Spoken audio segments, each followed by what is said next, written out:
17-year-old Clara stood at the edge of her family's small, weather-beaten homestead, the late afternoon sun casting long shadows across the dusty ground. The air was thick with the scent of smoke from the hearth, mingled with the faint tang of livestock. Her hands trembled slightly as she clutched the thin shawl around her shoulders, not to protect against the chill, but against the knot of fear tightening in her chest. Today, her life was about to change in a way she could never have imagined. Clara's parents, burdened by debts they could never repay, had made a choice that felt to her like a betrayal. Her mother avoided her gaze, biting her lip, while her father's hands were calloused and restless, smoothing the brim of his worn hat again and again. The town had whispered for weeks about Red Hawk, a solitary Apache man who had recently arrived on the outskirts of the settlement. Rumors painted him as enigmatic, perhaps dangerous, a man untouched by the rules of the townsfolk.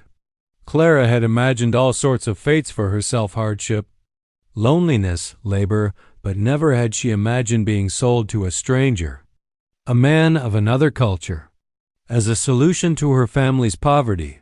When Red Hawk finally arrived, his presence was striking.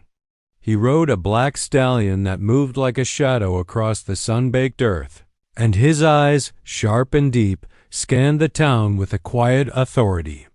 He dismounted without ceremony, his movements smooth and deliberate, exuding a calm power that made even the most hardened neighbors step back. Clara's stomach churned with fear and uncertainty, yet a small part of her could not look away. There was something in his demeanor, silent, unhurried, yet commanding, that made her wonder what kind of man he truly was. The transaction itself was clinical, almost surreal. A few coins changed hands, accompanied by murmurs of approval or judgment from the watching townsfolk. Clara's heart pounded with shame and humiliation, though she tried to hide it behind a mask of indifference. She had always known the world could be cruel, but standing there, feeling the eyes of her neighbors on her, she realized just how powerless she could be. Her mother's tears were silent, her father's expression a mixture of guilt and relief. The town had witnessed many deals and disputes over land and livestock, but rarely did a human being feel so clearly like property. Red Hawk spoke only a few words, his voice deep, calm, measured. Though she did not understand him completely, the tone was not harsh. There was no malice in it. He gestured toward his horse, and Clara knew that her world was about to shift irrevocably. She took a shaky step forward, each movement feeling heavier than the last. The whispers of neighbors, curious, judgmental, even sympathetic, swirled around her, but she focused on the figure before her as she climbed onto the horse beside Red Hawk. She felt a rush of conflicting emotions: fear, indignation, curiosity, and a strange flicker of hope. Perhaps he would be cruel, as the town feared, or perhaps he would be something else entirely. She could not yet know.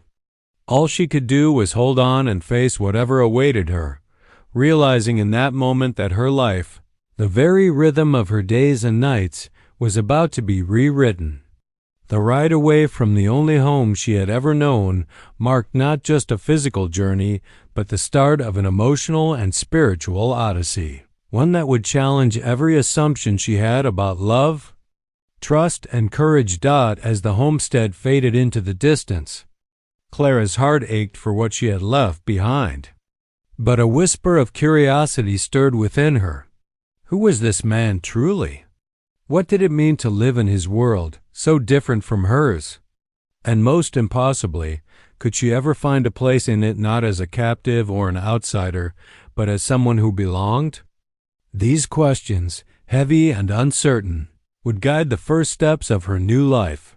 Clara's first morning in Red Hawk's camp was a blur of new sounds, smells, and sensations. The wind carried the scent of pine and smoke, so different from the dusty, dry air of her hometown. Birds called in unfamiliar melodies, and the rustle of leaves seemed louder here, almost as if the forest itself were alive and watching her. She awoke on a simple bed of blankets in a small lodge-like structure built from logs, the early light filtering through the gaps and illuminating the dust motes in the air.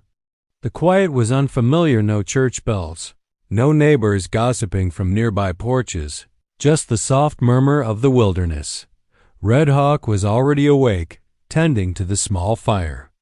Clara's first instinct was to keep her distance, a mixture of fear and curiosity knitting a tight knot in her stomach. She had expected a stern, perhaps even cruel man, and yet here he was, moving with care and efficiency, his eyes calm and focused. There was no hint of the wild, violent character the town had whispered about. His movements were precise, almost reverent, as he arranged kindling and tended to his horse outside. Every motion spoke of a life lived closely with nature, a rhythm she did not yet understand but could feel instinctively. When he finally turned to look at her, she was startled by the gentleness in his gaze. It was the gaze of a man who noticed everything, the way the morning sun caught in her hair, the tension in her shoulders, the quiet trepidation in her eyes. He spoke her name, his voice low but clear, carrying an authority that demanded attention without fear. Though she could not understand every word, the tone conveyed neither anger nor threat, only expectation and patience. It was a strange contrast to the fear that had clung to her like a shadow since leaving her home. The first hours were a jumble of introductions, silent ones, mostly. Clara watched him work, the way he groomed his horse with deliberate care, the way he checked traps and prepared food, the way he moved through the camp as if he were part of the land itself. She realized quickly that this was a man who had lived alone for years, surviving on knowledge and instincts passed down through generations. There was a quiet dignity in the simplicity of his life, a skill in every action, and slowly, Clara began to sense that she was in the presence of someone remarkable. Communication was challenging. Red Hawk spoke his native language most of the time, occasionally using broken English.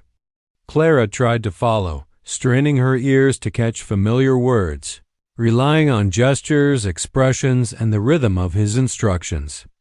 At first, she felt frustrated and inadequate, but the frustration gave way to fascination. Every glance, every gesture, every small task was a lesson in understanding a world she had never known.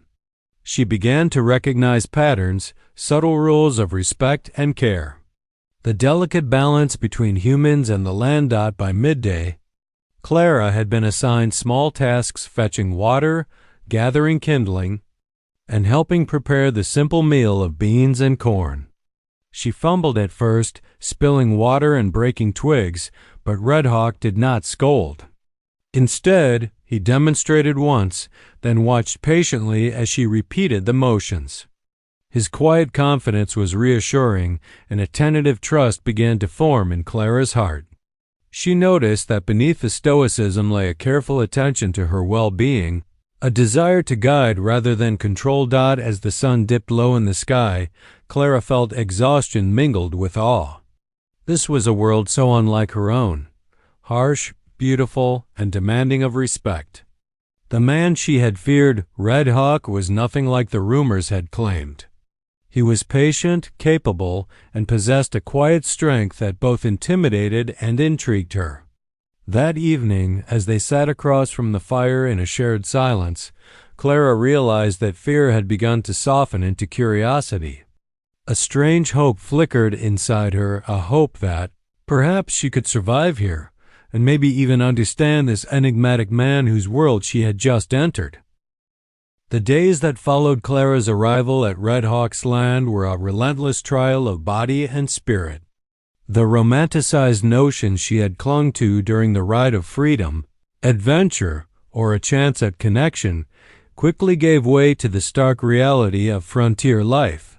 She woke before dawn to the chill of the morning, the cold seeping through the thin blankets that had been her only comfort. Her muscles ached from the unfamiliar labor, and her hands, soft and uncalloused from years of domestic tasks, were raw from chores that required strength. she had never known she lacked. Each task carried its own challenges. Clara learned to carry buckets of water from a nearby stream, the icy current numbing her fingers as she navigated slippery rocks.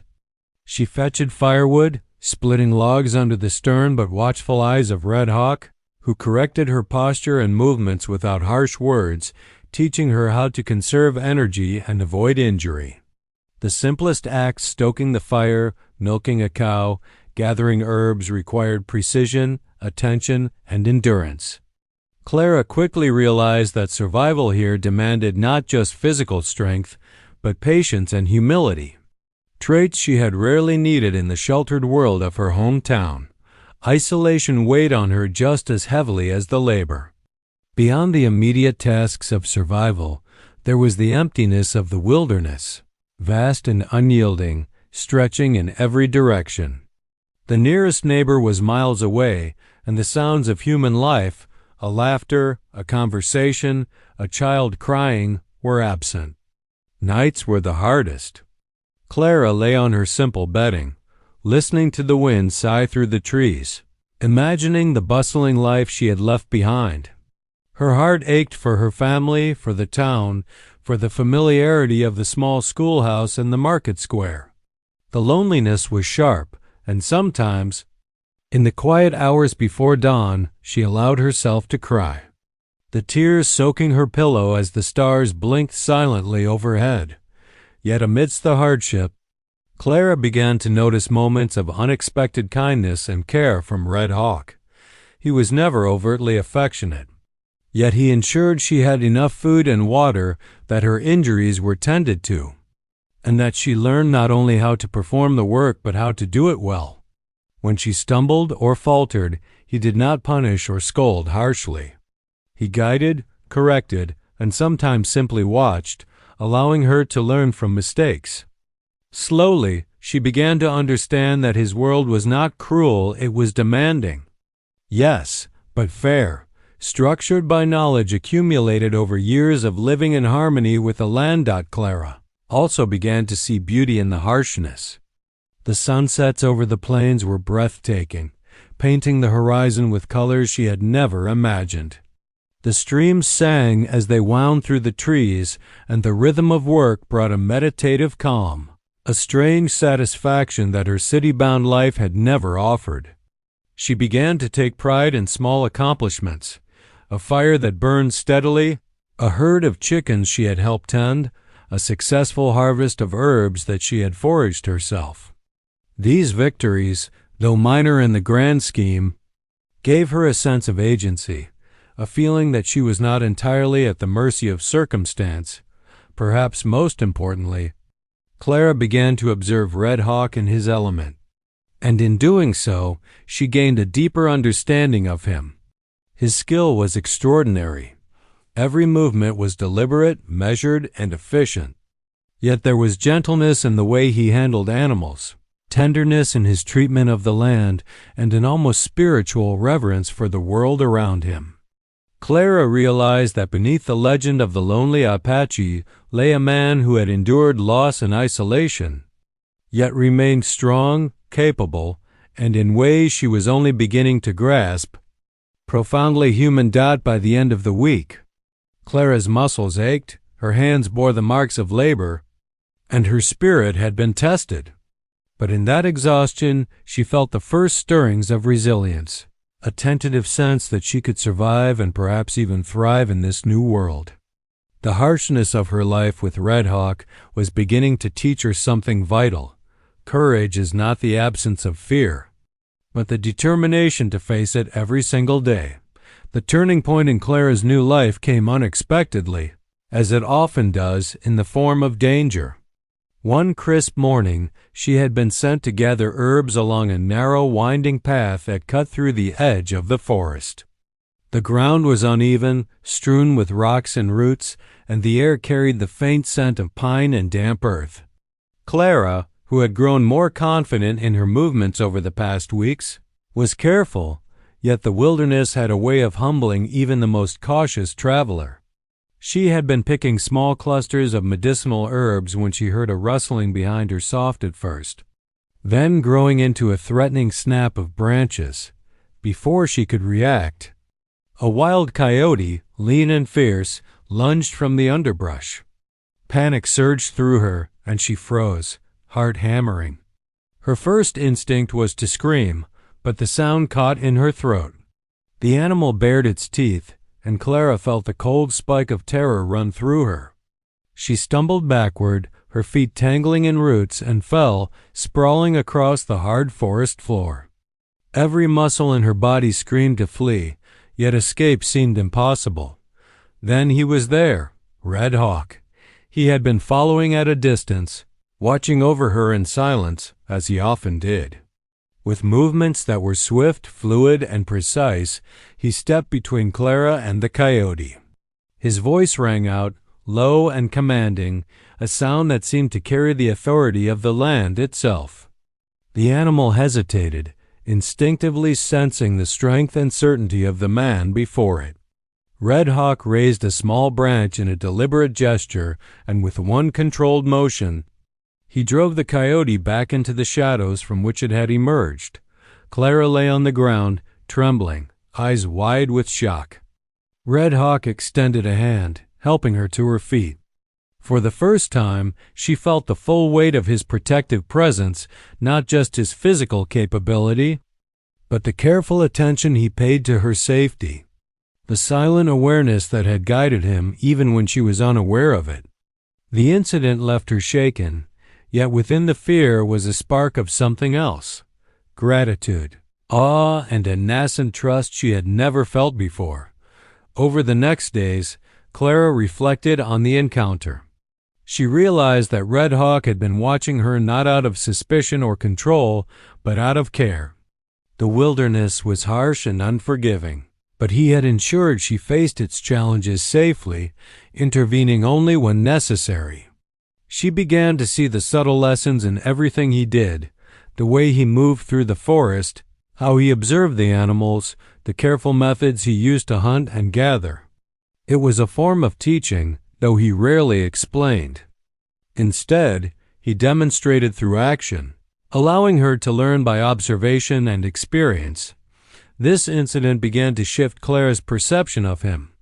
The fear that had dominated her thoughts, fueled by townsfolk gossip and her own uncertainty, started to give way to curiosity and respect.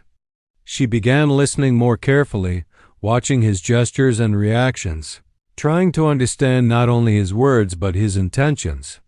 Every action he took revealed a layer of his character: patience, strength, wisdom, and most importantly, the capacity to care deeply without imposing or controlling. In the evenings, as they worked side by side around the campfire, a subtle bond started forming. Clara began to speak more openly, sharing small details of her life, her fears, her fleeting hopes.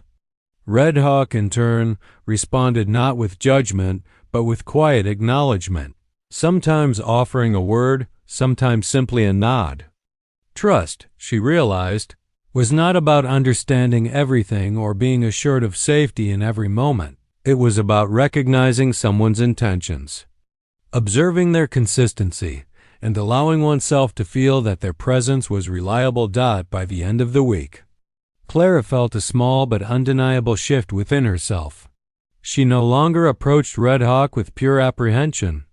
She approached him with cautious observation and a tentative sense of security. The seeds of trust had been planted, fragile but growing, setting the stage for a deeper connection.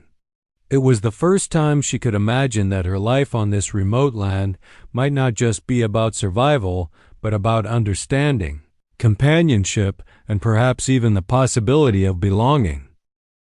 As weeks passed, life on Red Hawk's land settled into a rhythm of work, learning, and cautious trust. But beyond the safety of the forest and the open plains, the town's whispers grew louder. Word of Clara's sale and her life with Red Hawk spread like wildfire. Some told tales of cruelty and imprisonment. Others painted the story in tragic romantic terms, imagining Clara either as a captive doomed to a harsh life or a girl swept into a passionate, forbidden romance. The truth, however, was far more complex. And Clara felt the weight of these stories as she adjusted to her new existence. One afternoon, a traveling merchant arrived at Red Hawk's camp, claiming to bring supplies for both him and the local town. Clara, carrying water from the stream, froze when she saw him. The merchant's eyes widened in recognition, and he blurted out the rumors circulating in town. "They say you've been taken, girl," he said, his voice tinged with shock. "That man? He's dangerous, they say. Some even claim you're trapped there forever." Clara's heart sank. She had come to see Red Hawk not as a captor, but as a protector, a man whose patience and strength had begun to inspire trust in her. The gossip of townsfolk, however, planted seeds of doubt. Was she imagining his kindness? Were the rumors correct in their warnings? The merchant, oblivious to the delicate reality of her life, left a trail of fear and uncertainty behind him. Even within the camp, Clara struggled with conflicting emotions. She had grown to admire Red Hawk's knowledge of the land and the careful way he navigated the wilderness. Yet she could not escape the persistent voice of society, questioning her choices, her safety, and her judgment. The disconnect between the town's narrative and her lived experience created a tension she had never known. On the one hand, she trusted Red Hawk's actions. On the other, the echo of the town's warnings reverberated through her mind, stirring unease. Amid this chaos, Clara began learning more about Apache customs and traditions. Red Hawk introduced her gradually to practices that shaped his daily life and survival. The methods of tracking animals, the significance of certain herbs for healing, the rituals of respect for the land and its creatures. At first, Clara felt overwhelmed. The culture was so different from anything she had known. But as she observed and practiced, she began to understand that these customs were not arbitrary, they were the foundation of Red Hawk's life, a code of survival, honor, and respect for the world. Through these lessons, Clara realized that much of the town's fear stemmed from ignorance. They could not understand Red Hawk's way of life, so they filled the gaps with exaggeration and prejudice.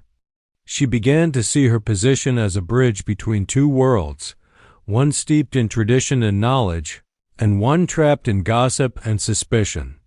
With every lesson in tracking, every whispered explanation of a ritual, Clara's understanding deepened, and with it, her confidence grew. Gradually, Clara also observed the nuances in Red Hawk's character that the town could not perceive. His patience with animals, his careful handling of tools, and the quiet consideration he gave to her. These were not signs of weakness or danger, but of thoughtfulness, wisdom, and integrity. She began to feel a sense of pride and belonging. Even in such a foreign and challenging environment. By the end of this chapter in her life, Clara had begun to navigate both worlds, the whispers of the town and the realities of Red Hawk's life-finding, her own understanding amidst the conflicting narratives. The seeds of trust planted in earlier weeks had grown into a cautious yet resolute bond, strengthened by knowledge, observation, and the realization that not everything spoken in fear or gossip reflected the truth of the heart. Clara began to see that survival on this land was not merely about physical endurance, but about understanding, patience, and the courage to look beyond fear and prejudice. As the days grew longer and Clara settled into the rhythms of life on Red Hawk's land, she began noticing the hidden layers of the man she had once feared. Red Hawk was strong, silent, and unyielding in many ways. But beneath that formidable exterior lay vulnerabilities that were not visible to the casual observer. One evening, as the sun dipped behind the distant hills, casting golden shadows across the camp, Clara noticed him staring at a small, weathered photograph pinned to the lodge wall. It was of a woman, delicate and smiling, whose absence was palpable in Red Hawk's eyes. For the first time, Clara glimpsed the depth of his loneliness, a quiet grief that he carried silently, shielding it from the world. This revelation unsettled Clara, but it also drew her closer. She realized that Red Hawk's stoicism was not indifference, it was the result of loss, heartbreak, and years of navigating a world that often misunderstood him. He had built walls, yes, but those walls did not prevent him from caring. They protected him from further pain. In recognizing this, Clara's fear and awe began to blend into a complicated respect and empathy. She sensed that if she wanted to truly understand him, she would need to see beyond appearances and witness the man behind the mask of solitude. Meanwhile, Clara herself was discovering her own hidden strengths. The hardships of survival, fetching water from icy streams, gathering firewood, tending to the small garden, and learning the meticulous skills of hunting and foraging were shaping her body and spirit. Her muscles, once soft from a sheltered life, grew stronger. Her hands, raw at first, became skilled and resilient. But beyond the physical transformation, Clara found a quiet fortitude rising within her. Each challenge she overcame, whether navigating the dangerous terrain, learning to track small animals, or mastering the preparation of medicinal herbs, was a small victory that reaffirmed her independence and capacity to adapt. Red Hawk noticed these changes, though he rarely commented. His approval was subtle, a nod here, a measured smile there, a small gesture of acknowledgement. Clara began to sense that he respected her not for her obedience or youth, but for her determination and willingness to learn. There was no condescension, no impatience. He treated her as a partner in survival, a person capable of growth and understanding. Slowly, she realized that trust and respect were not freely given, they were earned through effort, observation, and consistency. The bond between them deepened in quiet, almost imperceptible ways. They began to share moments of mutual care. Clara would tend to the small injuries Red Hawk sometimes ignored, while he taught her how to navigate treacherous paths, identify edible plants, and respect the signs of nature that were invisible to the untrained eye. Their interactions were practical, yet intimate, forming a foundation of trust and interdependence. Each act, small as it might seem, carried weight and unspoken acknowledgement that they were no longer simply two individuals existing in parallel, but companions in a shared life. One night, during a particularly fierce storm, Clara watched Red Hawk secure the horses and fortify the lodge. She noticed his hands, usually so steady, trembling slightly as he worked against the wind and rain. In that moment, the veil of invincibility slipped, revealing a man who was human, vulnerable, and profoundly capable of both strength and tenderness. Clara understood that true courage was not the absence of fear, but the willingness to act despite it, a quality she now recognized in both Red Hawk and herself. By the end of this chapter, Clara had grown in ways she had never imagined. She had learned that strength comes in many forms, physical, emotional, and spiritual, and that understanding another person required patience, observation, and empathy. The foundation for a deeper emotional bond had been laid, built on mutual respect, shared experience, and the quiet recognition of each other's hidden strengths. Clara realized that survival was no longer her only goal. She was beginning to see the possibility of belonging, trust, and even love within this rugged, demanding world. It was late in the afternoon when Clara first noticed the small, worn blanket tucked behind the lodge. She had been gathering herbs near the edge of the forest when a faint sound reached her ears, a soft whimpering that almost blended with the rustle of the trees. Curious, she followed the noise, careful not to startle whatever creature made it. What she found made her heart catch. A small child, no more than 4 or 5, huddled under the blanket, shivering and frightened, with wide, tear-streaked eyes. Red Hawk was there before she could react. His presence was calm and commanding, yet gentle. He crouched beside the child, speaking in a soft, melodic tones she did not fully understand but could sense in its reassurance. Clara watched as he wrapped the blanket more securely around the child's shoulders, his large hands careful not to startle him. The child leaned into Red Hawk instinctively, seeking comfort and protection. And Clara realized for the first time that beneath the man's stoic exterior lay a deep well of tenderness. Red Hawk had rescued the child from a nearby settlement, abandoned after a tragedy, and had been caring for him quietly, away from the judgmental eyes of the townsfolk. Clara felt a swell of respect and awe. The rumors that had painted him as cruel or dangerous now seemed ludicrous in the face of what she saw. This man, the so-called lonely Apache, possessed a capacity for compassion and care that was almost unimaginable to her previous sheltered life. Over the next days, Clara observed Red Hawk's interactions with the child. He was patient beyond measure, teaching him simple skills like how to gather firewood safely or tend to small tasks around the camp. He laughed quietly when the child succeeded, corrected him gently when he failed, and never allowed frustration to show. Clara began to see parallels in her own life, how Red Hawk's guidance and quiet encouragement had shaped her growth over the past weeks. She realized that the same principles applied to both survival and human connection: patience, respect, and trust. This newfound observation also stirred emotions within Clara that she had not yet fully acknowledged. Watching Red Hawk cradle the child, speaking in hushed tones, guiding him with care, she felt a warmth in her chest, a mixture of admiration, gratitude, and something deeper that was slowly taking root. For the first time, she considered the possibility that Red Hawk's world was not just a place of survival, but a place where love, in its many forms, could exist. She began to recognize that the bond between them was not only practical but emotional, a connection built on shared experience, trust, and now, witnessed tenderness. The town, however, remained oblivious to this side of Red Hawk.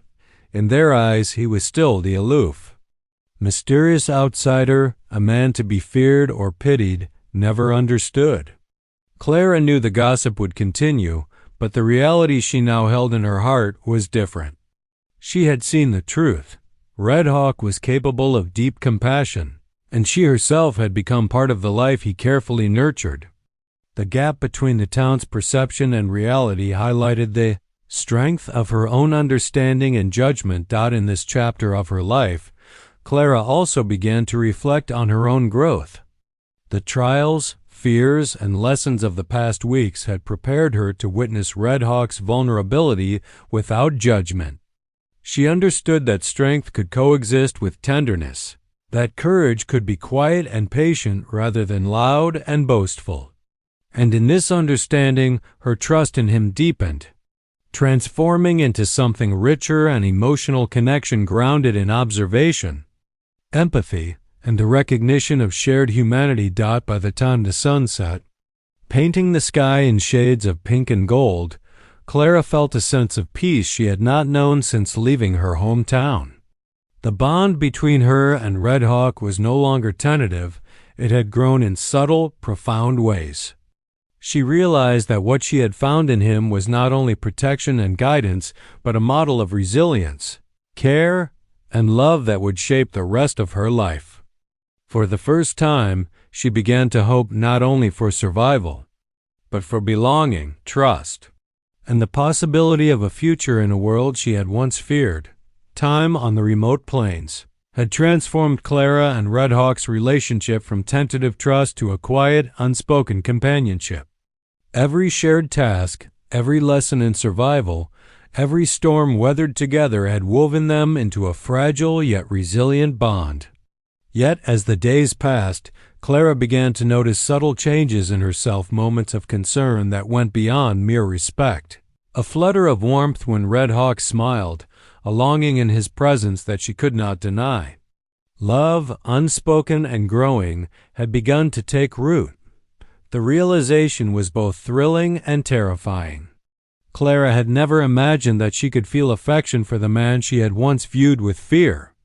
And yet, in the tender way he guided her through the forest, in the protective instinct he displayed toward her safety, in the quiet patience he offered her in moments of frustration, she found herself drawn to him in a way that was impossible to ignore. Her heart began to beat differently when he was near, her thoughts lingering on his expressions, his gestures, the sound of his voice in the evening wind. Red Hawk, too, exhibited subtle signs of affection, though they were measured and restrained. He would watch her closely during difficult tasks, offering guidance with an intensity that hinted at care beyond mere responsibility. Occasionally, his gaze would linger a moment too long, or he would touch her hand briefly when assisting her with chores, gestures so small that anyone else might overlook them, but Clara noticed and her pulse quickened. The bond between them had begun to shift from trust and survival to something more intimate, a quiet acknowledgement of shared feelings that neither dared to voice openly. Yet their emerging love was not without obstacles. The threat of outsiders loomed constantly: travelers from town, merchants, or curious neighbors who might misunderstand or exploit their unusual situation. Clara could not forget the gossip and warnings that had followed her since leaving her family's homestead. The town's prejudice against Red Hawk was persistent, and any display of affection could invite scrutiny or danger. The reality of their lives demanded caution, making their growing feelings both exhilarating and fraught with tension. One evening, during a particularly stormy night, the depth of their bond became impossible to ignore. A sudden flash flood threatened to sweep away supplies and damage their camp. Red Hawk moved with controlled urgency, securing the horses and tying down provisions, while Clara assisted wherever she could. In the chaos, she stumbled near the swollen stream, and without hesitation, Red Hawk grabbed her arm, pulling her to safety. The proximity, the shared adrenaline, the intensity of the moment, the emotions between them crystallized. Clara looked into his eyes, and for the first time, neither spoke of fear, gossip, or survival. In that instant, the unspoken love between them was palpable, undeniable, and electric. From that night onward, Clara began to recognize love as part of her life, intertwined with respect and trust. Their moments together were small but significant: an exchanged smile, a brush of hands while gathering herbs, quiet conversations under the stars. Each act reinforced the understanding that they were no longer simply protector and charge, teacher and student, or two individuals sharing a remote landscape. They were partners in every sense that mattered. Their love, however, remained unspoken to the town. Clara knew that revealing it prematurely could provoke judgment or hostility. Yet she also knew that the bond they shared had transformed her, giving her strength, courage, and a sense of belonging she had never experienced before. In the quiet wilderness, amidst storms and labor, they had built something rare and powerful, a love forged not in luxury or comfort, but in trust, resilience, and mutual respect. By the end of this chapter in her life, Clara understood that love was not always dramatic or immediate. Sometimes it emerged slowly, like a river carving its path through rock, persistent, steady, and unstoppable. And for the first time, she allowed herself to hope that this love, tested by circumstance and hardened by hardship, could endure and perhaps one day be recognized by the world beyond their secluded sanctuary. The tranquility of Clara and Red Hawk's life in the wilderness was suddenly shattered when a crisis struck the nearby town. A raging fire that spread with frightening speed through the wooden buildings and dry prairie. The townsfolk, unprepared and panicked, scrambled to save what they could, but the fire's relentless advance threatened lives, livestock, and property alike. News reached Red Hawk's camp as smoke began to curl over the distant tree line, carrying with it the unmistakable scent of burning wood and fear. Without hesitation, he saddled his horse, his eyes dark with determination, and rode toward the flames, Clara close behind. Ready to face danger together. As they approached the town, the chaos was overwhelming. People ran in every direction, shouting for help, while the fire roared through streets and alleys, consuming barns and houses in its path. Clara's heart raced with both fear and anticipation. She had grown to trust Red Hawk implicitly, but seeing him move with such purposeful urgency, risking himself amidst the inferno, filled her with awe. Every step he took, every action he made, demonstrated skill, courage, and a deep commitment to protecting lives without hesitation. The townsfolk, many of whom had gossiped and whispered about Red Hawk's supposed cruelty, now witnessed him in a completely different light. He rescued a trapped child from a collapsing structure, carrying him to safety despite the suffocating heat and falling debris. He helped farmers save their livestock, guiding frightened animals away from danger with a calm authority that seemed almost supernatural. Witnessing his actions firsthand, the townspeople began to question the stories they had told themselves. Realizing that the lonely Apache they had feared was, in truth, a man of courage, wisdom, and profound compassion. Clara, working alongside him, experienced a surge of pride and gratitude. Her own fears were overshadowed by the intensity of the moment, but she also felt the undeniable bond between them.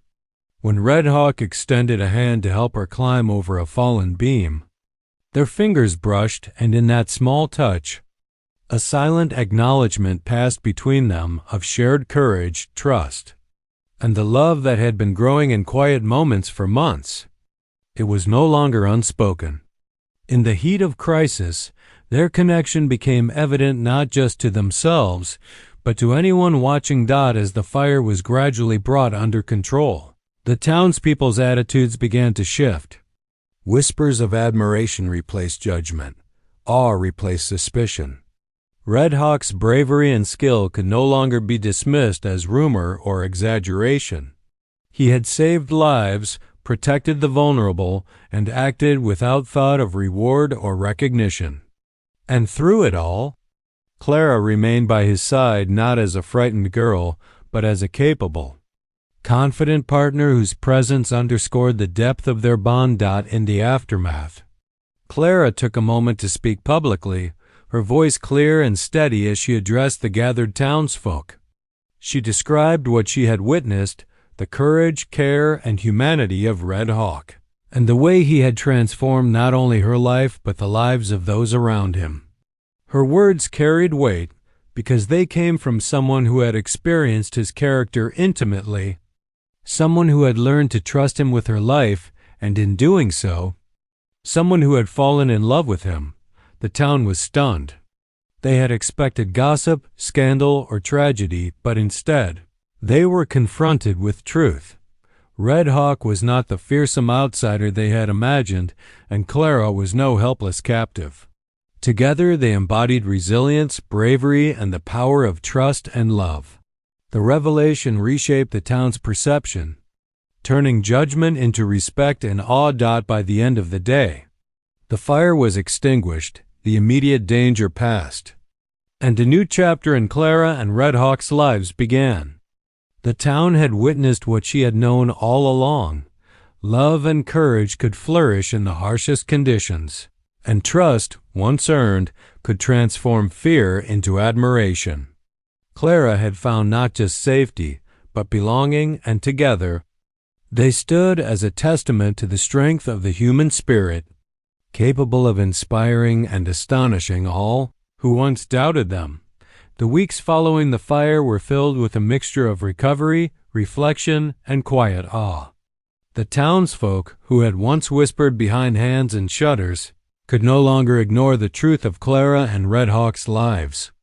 The bravery, skill, and compassion Red Hawk had displayed were undeniable. Even more remarkable was Clara no longer the frightened girl sold at 17, but a young woman who had grown in courage, strength, and wisdom. Together, They had defied the expectations and prejudices of an entire community. The true moment of astonishment came one bright morning when Clara led Red Hawk through the town streets, accompanied by the small child he had rescued and now cared for. Families paused in their daily routines, merchants halted their work, and neighbors stepped outside, mouths open, eyes wide. For months, they had believed Clara's story to be one of captivity or scandal. Yet here she walked beside Red Hawk freely, confidently, and with an unmistakable closeness that radiated trust and love. The child clung to Red Hawk's hand, a living testament to his compassion. Challenging the town's misconceptions with every step, Clara spoke openly to anyone who would listen, recounting how she had been treated with care and respect, how Red Hawk had taught her skills of survival, and how he had protected and guided her through hardships that no one else could have navigated. Her voice carried conviction, and her presence spoke louder than words ever could. For the townspeople, this revelation was transformative. The man they had feared, the outsider they had gossiped about, was not only honorable but heroic. And the girl they had pitied was no longer a victim, she was a partner, equal in strength, courage, and spirit. The shock did not fade quickly. Many found themselves reconsidering their own prejudices and assumptions, realizing that fear and ignorance had colored their perceptions for too long. They saw that trust, respect, and compassion could flourish even in circumstances they had deemed impossible. Red Hawk, once a figure of isolation and mystery, became a symbol of resilience and integrity. The town could not deny what they had witnessed.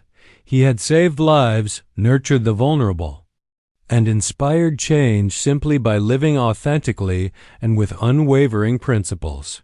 Meanwhile, Clara and Red Hawk continued their life together, strengthened by the trials they had endured and the understanding they had built. Their bond, tested by fear, danger, and prejudice, had matured into a profound partnership. They were no longer two individuals thrown together by circumstance.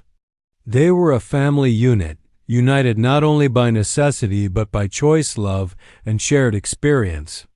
Clara's confidence, wisdom, and emotional growth complemented Red Hawk's strength, skill, and quiet compassion, creating a partnership that was admired as much as it was envied.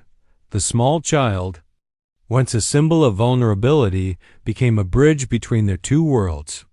Townspeople who had initially recoiled now observed the tender interactions, learning the lessons Clara had embraced about patience, care, and the power of compassion. The family unit, unconventional though it was, became a model of resilience, love, and humanity. The town, once judgmental and wary, was humbled by what they had witnessed, their expectations overturned by the undeniable truth of Clara and Red Hawk's lives. In the end, the story that had begun with fear, prejudice, and misunderstanding transformed into one of hope, love, and astonishment. Clara had not only survived but thrived, finding a life far richer and more meaningful than she could have imagined. Red Hawk, once thought to be a solitary loner, revealed the depth of his heart and capacity for connection. Together, they stunned the town not with drama or scandal, but with the quiet, enduring power of love, trust, and courage. Their lives became a living testament to the idea that true strength is not just in survival, but in the ability to care, to teach, and to love against all odds and despite all expectations. The town would speak of them for generations, not as a tale of tragedy or scandal, but as a story of extraordinary human resilience, the unexpected power of compassion, and the astonishing truth that love can grow in even the harshest of circumstances. Clara and Red Hawk had not just found each other, they had redefined what it meant to belong, to protect, and to inspire. And in the quiet, shared moments on the plains they called home, they knew that the life they had built together was more extraordinary than any tale the town could tell.